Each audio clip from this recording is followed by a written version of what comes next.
बड़ी खबर आपको बता दें दिल्ली से, जहां पर जंतर मंतर पर खिलाड़ियों का प्रदर्शन। कुश्ती फेडरेशन के अध्यक्ष पर विनेश फोगाट का बड़ा आरोप। फेडरेशन अध्यक्ष ने कई लड़कियों का शोषण किया। महिला खिलाड़ियों के साथ शोषण हुआ है। मैंने आवाज उठाई, मुझे नहीं पता कल क्या होगा। हमारे साथ कुछ हुआ तो अध्यक्ष जिम्मेदार होंगे। देश के सभी पहलवान हमारे साथ हैं, ये बजरंग पुनिया ने कहा। मांग पूरी न होने तक ये धरना जारी रहेगा। पीएम मोदी और गृह मंत्री से हमारी गुहार है, हम शांतिपूर्ण समाधान चाहते हैं। कुश्ती को बचाने की ये लड़ाई है। ये तमाम बातें विनेश फोगाट और साथ ही बजरंग पुनिया की ओर से कही गई। क्या कुछ उन्होंने कहा, पहले वो आपको सुनाते हैं। तो ये बड़ी खबर आपको हम बता रहे हैं दिल्ली से, जंतर मंतर पर खिलाड़ियों की ओर से प्रदर्शन किया जा रहा है। कुश्ती फेडरेशन के अध्यक्ष पर विनेश फोगाट का ये बड़ा आरोप है। फेडरेशन अध्यक्ष ने कई लड़कियों का शोषण किया है। तो इस तरीके के आरोप जो हैं वो लगाए जा रहे हैं और साथ ही धरना प्रदर्शन जहां एक और किया जा रहा है। साथ ही उनकी मांग है कि जल्द से जल्द कार्रवाई की जाए। हम शांतिपूर्ण तरीके से इस पूरे मसले का समाधान चाहते हैं। क्या कुछ उन्होंने कहा वो आपको सुनाते हैं। और वही कोचिज जो कैंप में लड़कियां होती हैं उनके साथ में बातचीत करवाते हैं लड़कियों की, शोषण करवाने के लिए ही। और अध्यक्ष जी ने खुद पता नहीं कितनी लड़कियों का शोषण किया आज तक। आप बहुत सारे जो स्पोर्ट्स जर्नलिस्ट हैं उनको पता है, उनके पास कोई प्रूफ नहीं है, कोई बोल नहीं पाता है। बहुत सारे जर्नलिस्ट लोगों ने मैं बोला है जी। जो कोचेज होते हैं जो हमारे वुमेन्स कैंप में, उनमें से कुछ कोचेज, सभी नहीं है, महिलाओं के साथ भी और लड़कियों के साथ भी। और वही लड़कियों से बात करवाते हैं और फिर अध्यक्ष जी उनके साथ में शोषण करते हैं। और पता नहीं हजारों तो नहीं बोलूं मैं, 100 लड़कियां। और मैं यहाँ पे जो लोग लड़कियां बैठी हैं उसमें से 1-2 लड़की के साथ भी ये घटना हुई है जी। यहाँ पे जो बैठी है जी। पहले क्यों नहीं आवाज उठाई? जी आप कितने पावरफुल लोग हैं जी भाई, आप कितने पावरफुल लोग हैं। बताया कि आज मैंने बोला है मेरे को नहीं पता कल मेरी लाइफ रहेगी नहीं रहेगी। दिनेश, माफ कीजिएगा सवाल पर ये जब आप बोल रहे कि यहाँ पे कुछ लड़कियां बैठी हैं, क्या हुआ उनमें से जी कौन? जी नहीं, हम पैमाने पे बोलेंगे ना, जो चीज नहीं, नाम नहीं लेंगे किसी का भी। हमारी भी इज्जत है, हम लड़कियां हैं, हम हिंदुस्तान में सीरियस एलिगेशन सर हम ऐसे नहीं लगाते। लड़कियां हमारी इज्जत है, हम देश के लिए, हम देश हमारे को ऊंची नजरों से देखता, हम अपने उनकी नजरों में गिरवाने के नहीं कोर्ट से आएंगे या किसी भी थ्रू आएंगे तो वो सब चीजें हम बताएंगे जरूर बताएंगे।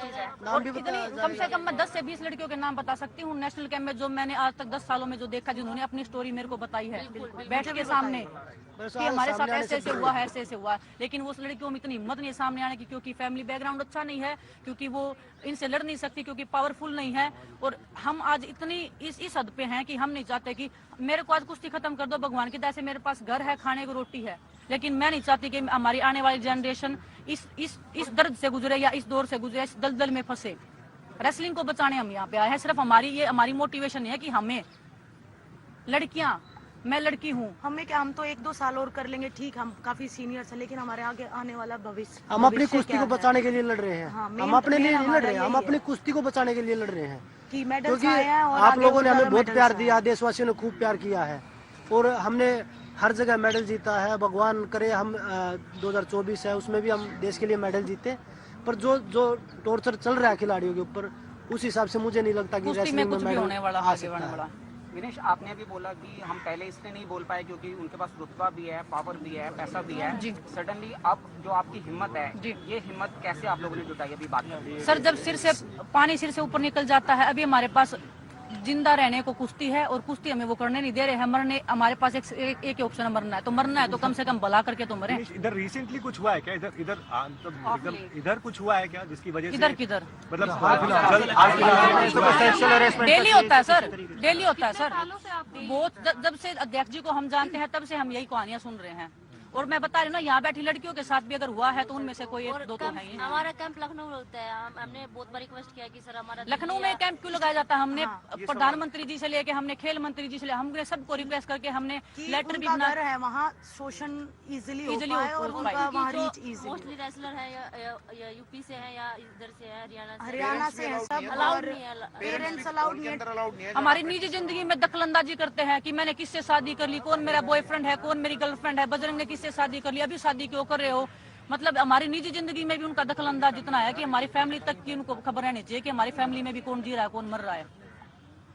अब कब तक आप लोग प्रोटेस्ट पे हैं आगे? जब तक उनको नहीं हटाया जाएगा बिल्कुल, और हम ये कुश्ती का भविष्य है, ये सुरक्षित हाथों में नहीं जाएगा, तब तक हम यहीं हैं, चाहे हमें मरना पड़ जाए, जीना पड़ जाए, रहेंगे जनता जी, और ना ही कंपटीशन लड़ेंगे नहीं कोई हम कोई कंपटीशन नहीं ये लड़ेंगे। धरना कंटिन्यू रहेगा? तो देखिए काफी संगीन ये जो आरोप हैं वो लगाए जा रहे हैं, और आपने सुना कि खुद यहां पर जो दिग्गज पहलवान है क्या कुछ कहते नजर आए। और इसी खबर पर अधिक जानकारी के साथ जो आउटपुट हेड कमल कौशिक हैं हमारे साथ वो जुड़ चुके हैं, उनके पास भी हम चलेंगे। लेकिन जिस तरीके से आरोप लगाए जा रहे हैं वाकई हैरान कर देने वाले हैं। महिला खिलाड़ियों के साथ शोषण हुआ है, और वो एक बार नहीं बल्कि बार बार हुआ है, जिसकी शिकायत भी की जा चुकी है। बावजूद उसके अभी तक कोई कार्रवाई नहीं हुई। हालांकि उनका ये भी कहना है कि हम शांतिपूर्ण तरीके से इस मसले का हल चाहते हैं, लेकिन अब पानी सर के ऊपर से गुजर चुका है। तो ये तमाम तरीके के जो आरोप हैं वो लगाए जा रहे हैं। खबरें अभी तक के आउटपुट हेड कमल कौशिक इस समय हमारे साथ जुड़ चुके हैं। कमल कौशिक जी, हरियाणा को मेडल फैक्ट्री कहा जाता है, और मेडल फैक्ट्री में इस तरीके के आरोपों का सामने आना मात्र ही अपने आप में कई सवाल खड़े कर रहा है। ठीक कहा दीपशिखा, और ये जो आरोप लगे हैं वो बहुत गंभीर आरोप लगे हैं, और आज हम ये कह सकते हैं कि जो खिलाड़ी कह रहे हैं इनकी गंभीरता से जांच होना अब जिम्मेदारी सरकार की हो जाती है। आप सोचिए दीपशिखा कि वो खिलाड़ी जो हरियाणा और देश का नाम रोशन करते हैं अंतर्राष्ट्रीय स्तर पर, और ऐसे नहीं, इसके पीछे बहुत बड़ा संघर्ष और उनकी मेहनत होती है, लेकिन आज वही खिलाड़ी अगर जंतर मंतर पर, जहां पर कई हमने धरने प्रदर्शन देखे हैं, कई हमने संघर्ष देखे हैं, कई हमने आंदोलन देखे हैं, कई हमने ऐसे प्रोटेस्ट देखे हैं जिनका नतीजा सरकार को झुकाने वाला भी होता है, लेकिन आज इन खिलाड़ियों ने कसम खा ली है कि हम कोई टूर्नामेंट नहीं खेलेंगे जब तक इनकी बातों को सुना नहीं जाएगा, जब तक अध्यक्ष पर, जो कि अपने आप में एक बड़ी पावर रखते हैं, उनको हटाया नहीं जाता। सबसे बड़ी बात दीपशिखा ये भी है कि जो आरोप लगाए गए हैं वो बहुत गंभीर है। ये भी आरोप है कि जो महिला खिलाड़ी है उनका शोषण होता है। ये हमारे आरोप नहीं है, ये उन खिलाड़ियों के आरोप है। विनेश फोगाट ने बहुत गंभीर आरोप लगाए हैं। बजरंग पुनिया साथ में बैठे हैं, साक्षी मलिक साथ में बैठी हैं। ये वो खिलाड़ी है जिन्होंने ओलंपिक में झंडा गाड़ा देश का, और आज भी हमें इन पर गर्व है। लेकिन दीपशिखा सोचिए, हरियाणा के ये खिलाड़ी वो हैं, पूरे देश ने गर्व महसूस किया जब हमारे देश का तिरंगा लहराया गया विदेश की धरती पर। लेकिन आज अगर ये पूरी तरह से फेडरेशन के अध्यक्ष पर सवाल उठा रहे हैं तो क्यों ना सरकार को आगे आकर इनकी जांच के लिए बोलना चाहिए, क्यों नहीं फेडरेशन को लेकर सफाई देनी चाहिए।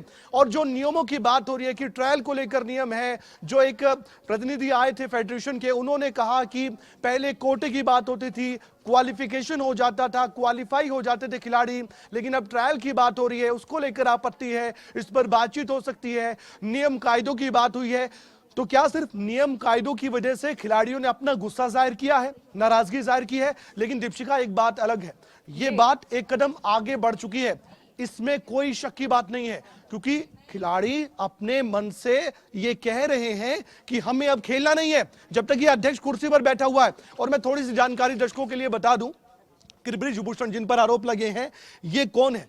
बृजभूषण शरण सिंह एक दो बार नहीं कई बार सांसद रह चुके हैं, और इसके अलावा फरवरी 2019 में लगातार तीसरी बार WUFI के अध्यक्ष चुने गए। आप सोचिए कि 2011 से भारतीय कुश्ती संघ का कोई अध्यक्ष हो और अचानक उस पर खिलाड़ियों की ओर से इतने गंभीर आरोप लगाए गए हों, तो उसकी छवि कितनी धूमिल होगी।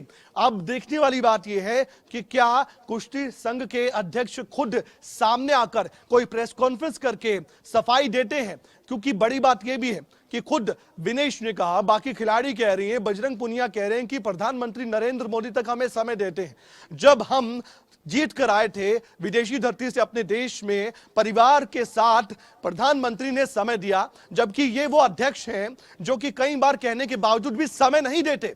ये कौन से अध्यक्ष हैं जो खिलाड़ियों को समय नहीं देते, जिन्होंने मेहनत की है, जिन्होंने नाम रोशन किया है, देश का किया है, अपने माता पिता, अपने क्षेत्र का किया है, हमें गौरवान्वित महसूस करवाया। अगर इनके आरोपों में कोई सच्चाई है तो ये बहुत गंभीर मामला है। अगर ये सिर्फ आरोप है तब भी इसकी जांच होनी चाहिए दीपशिखा। ये हम नहीं, ये सभी खिलाड़ी जरूर आवाज उठाएंगे, और जो खिलाड़ी धरने पर बैठे उन्होंने साफ कर दिया है कि जंतर मंतर पर यह प्रोटेस्ट, यह प्रदर्शन कोई सांकेतिक नहीं, बल्कि इसके बाद यह प्रोटेस्ट बड़ा प्रोटेस्ट होने वाला है, और इसके बाद भी यह धरना प्रदर्शन लगातार जारी रहेगा, क्योंकि जो बातें कही गई हैं, जो जुबान से निकल चुकी है, वो तीर की तरह चुभेंगे अध्यक्ष को। बिल्कुल कमल, और देखिए साल 2024 बेहद खास है। हरियाणा की भी अगर बात करें या फिर पूरे देश की भी बात करें, और उससे पहले ठीक इस तरीके के आरोपों का लगना, खासकर जब हरियाणा की आधी से ज्यादा आबादी जो है वो खेल को लेकर बेहद प्रभावित भी रहती है और काफी हद तक जो खेल या फिर खेल से जुड़ी जो चीजें हैं उनसे जुड़ी रहती है, तो ऐसे में जाहिर तौर पर असर पड़ेगा। बिल्कुल असर पड़ेगा। देखिए आप, एक तरफ जहां हम आने वाले वक्त में कॉमनवेल्थ गेम्स है, ओलंपिक है, चलिए कुश्ती को लेकर कई तरह की बातें सामने आती है। कई बार ओलंपिक में भी कुश्ती को लेकर इस तरह की खबरें सामने आई थी, खिलाड़ियों को मनोबल टूटने की बात सामने आई थी। जो हमने ट्वीट दिखाई थी आज, आप सोचिए इस प्रेस कॉन्फ्रेंस से पहले लग रहा था कि ठीक है कुछ मनमुटाव होगा, खिलाड़ियों की कुछ डिमांड्स होंगी, उनको पूरी कर लिया जाएगा। लेकिन दीपशिखा, आप गौर कीजिए, आपने सुना, दर्शकों ने सुना, एक बार फिर से हम सुनाएंगे बजरंग पुनिया और विनेश फोगाट और साक्षी मलिक जो प्रेस कॉन्फ्रेंस करे थे। एक और हमारे पास बयान है उनका, वो हम सुनवाएंगे। लेकिन उससे पहले एक बात मैं पूरी कर लूं। प्रेस कॉन्फ्रेंस के बाद जो बातें अब आई हैं दीपशिखा, ये बात और ज्यादा आगे बढ़ गई है। किसी ने सोचा नहीं था कि ये खिलाड़ी इतने गंभीर आरोप लगाएंगे, और महिला खिलाड़ियों के साथ अगर वाकई में छेड़छाड़ कभी हुई होगी या शोषण की बात जो सामने आई है, इसमें कोई भी दम है सच्चाई में। ये भी कहा गया कि एक दो खिलाड़ी तो यहां पर मौजूद है, नाम नहीं लिया गया, और अगर ऐसा होता तो हम तस्वीरें भी नहीं दिखाते। इसलिए विनेश ने और बाकी जो खिलाड़ी, उन्होंने कहा कि एक दो खिलाड़ी तो यहां पर भी मौजूद है, महिला खिलाड़ी जिनके साथ ये सब कुछ हुआ, वो भी पीड़ित है। तो ऐसा, अगर ऐसा है तो इसकी जांच होनी चाहिए। मैं तो ये भी कहता हूं, अगर खिलाड़ियों के साथ ऐसा हुआ होगा या पहले हुआ है तो उसी दौरान इनको सामने आना चाहिए था, और उसके बाद इस मामले को सरकार के सामने रखना चाहिए था। अगर सरकार नहीं सुन रही तो कोर्ट का दरवाजा खटखटाना चाहिए था, क्योंकि ये गंभीर मामला है, ये महिला के सम्मान से जुड़ा मामला है, ये खिलाड़ियों के सम्मान से जुड़ा मामला है, उनके आत्मसम्मान की बात है, उनके मनोबल की बात है। अगर खिलाड़ियों की हौसला अफजाई हम नहीं करेंगे तो कौन करेगा? अगर कुश्ती संघ के अध्यक्ष उनके साथ ऐसा कर रहे हैं, जो आरोप लगाए गए उसके मुताबिक मैं बात कर रहा हूं दीपशिखा, अगर ये आरोप सही है या आरोपों में सच्चाई है, तो ये बहुत गलत है कि ऐसे शख्स को आपने अध्यक्ष की कुर्सी पर बिठा रखा है जो खिलाड़ियों का साथ नहीं दे पा रहा है, जो खिलाड़ियों को साथ लेकर नहीं चल पा रहा है और उनको समय नहीं दे पा रहा है। अगर ऐसा है तो सरकार को कड़ा और बड़ा कदम उठाना चाहिए, क्योंकि 6 बार के सांसद है, वरिष्ठ नेता है और इतने सालों से इस पद पर बैठे हुए हैं। अभी ये आरोप लगे हैं, तो ऐसे में आरोपी की सच्चाई तभी सामने आ जाएगी जब जांच के लिए कोई कमेटी बिठाई जाएगी और इन आरोपों की जांच होगी, तभी दूध का दूध और पानी का पानी होगा। दीपशिका। बिल्कुल कमल जी, आप हमारे साथ बने रहिए। एक बार वो बयान भी हम दर्शकों को सुना देते हैं।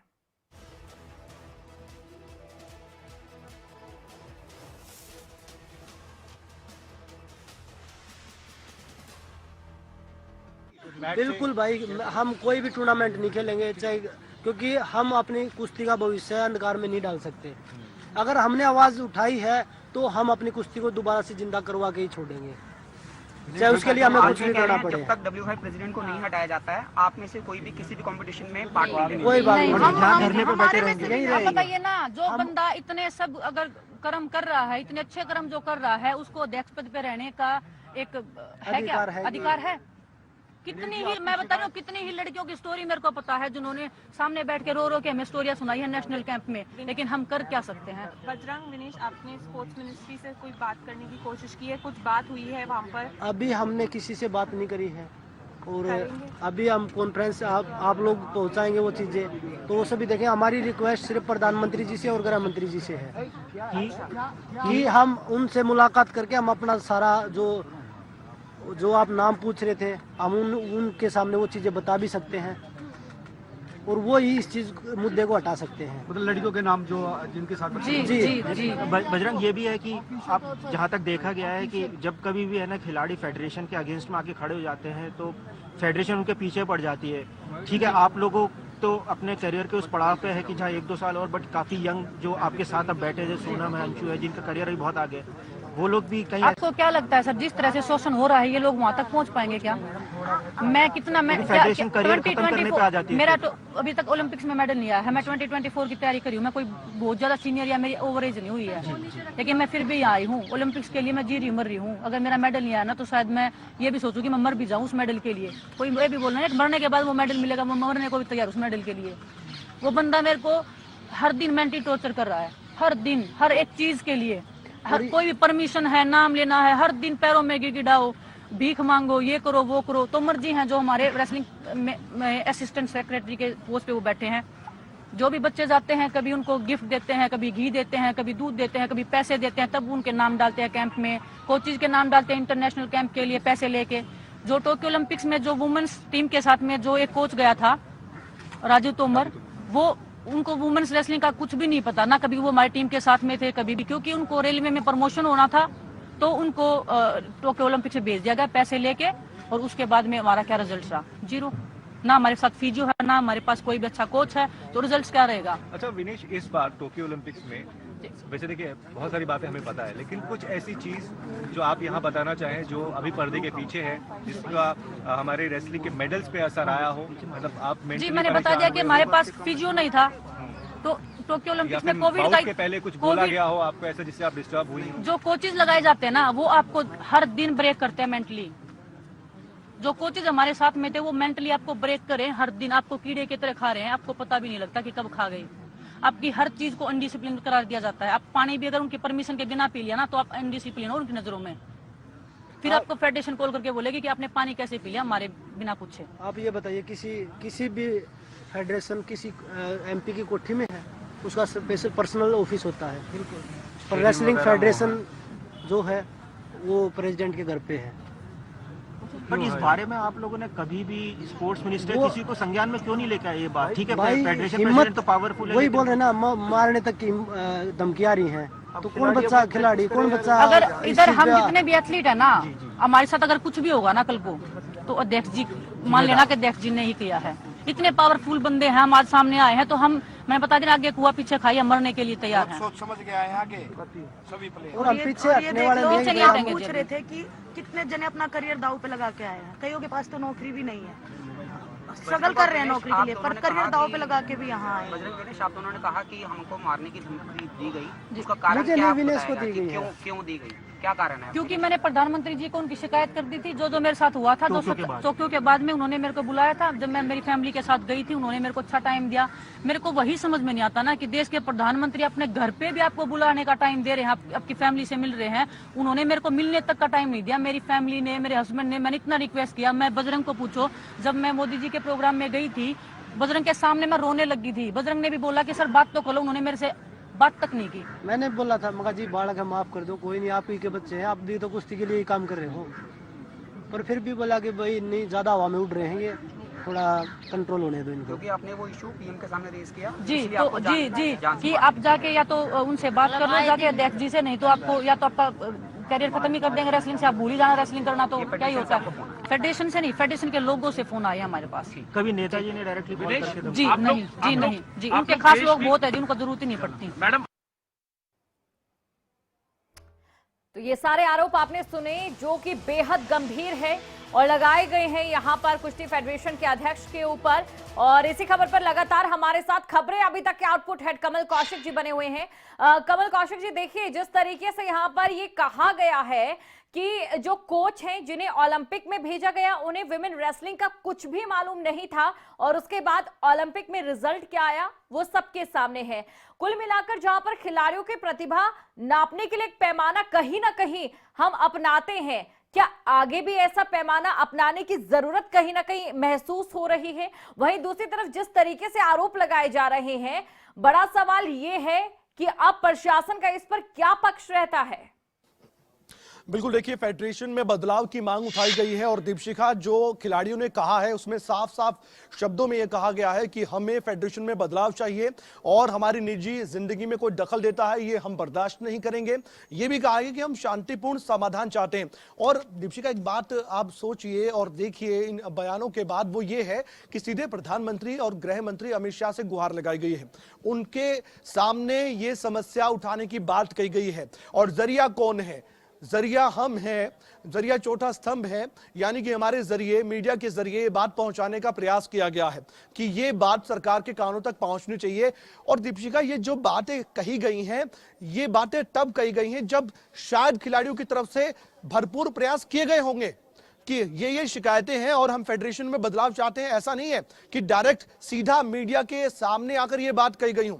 इससे पहले इन खिलाड़ियों ने जरूर कोशिश की होगी, क्योंकि ये बहुत गंभीर आरोप है, बहुत गंभीर मामला है, खिलाड़ियों के भविष्य से जुड़ा मामला है। आप सोचिए दीपशिखा, एक खिलाड़ी जो अपनी ओर से पूरी मेहनत करके और सपना देखता है कि वो मेडल लेकर आएगा, मेडल को वो जी जान से चाहता है। और आपने विनेश को भी सुना, उन्होंने भी कहा कि मैं मरने के लिए तैयार हूं मेडल के लिए, मर मिटने के लिए तैयार हूं मेडल के लिए, देश देश के लिए उन्होंने ये बात कही है। और वो खिलाड़ी अगर ये कहें कि हम कोई टूर्नामेंट नहीं खेलेंगे, हम मजबूरी में कह रहे हैं, जब तक ये अध्यक्ष यहाँ पर इस कुर्सी पर बैठा हुआ है बृजभूषण, आप सोचिए दीपशिखा, वो खिलाड़ी क्यों और किस समस्या के बाद ये कहेगा, और क्या उसकी सिचुएशन होगी, क्या उसकी मानसिक स्थिति होगी कि खिलाड़ी को ये कहना पड़ रहा है कि वो टूर्नामेंट नहीं खेलेगा। बजरंग पुनिया को हम कैसे भूल सकते हैं? बजरंग पुनिया ने, प्रधानमंत्री ने उनका सम्मान किया, हरियाणा के मुख्यमंत्री मनोहर लाल ने हमेशा हौसला अफजाई की है, लेकिन अगर कुश्ती संघ के अध्यक्ष ये नहीं कर सकते और उन्होंने अगर पस्त किया है हौसला खिलाड़ियों का, तो ये बहुत गंभीर मामला है।